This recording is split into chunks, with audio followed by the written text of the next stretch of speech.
বছরের পর বছর দাপুটে রাজাপাকসের পরিবারের আরাম আয়েশের প্রতীক এই প্রাসাদ, যার নিয়ন্ত্রণ নিয়েছে জনতা। বছরের পর বছর দাপুটে রাজাপাকসের পরিবারের আরাম আয়েশের প্রতীক এই প্রাসাদ। সবার বক্তব্য রক্ত দিয়ে কেনা স্বাধীন বাংলাদেশের কেন্দ্রীয় শহীদ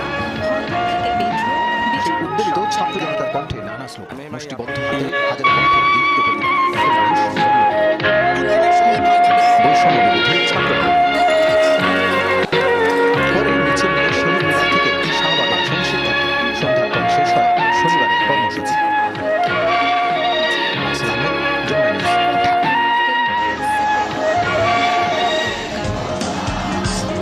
যতদূর চোখ যায় মানুষ আর কে শিক্ষার্থী, কে অভিভাবক, কে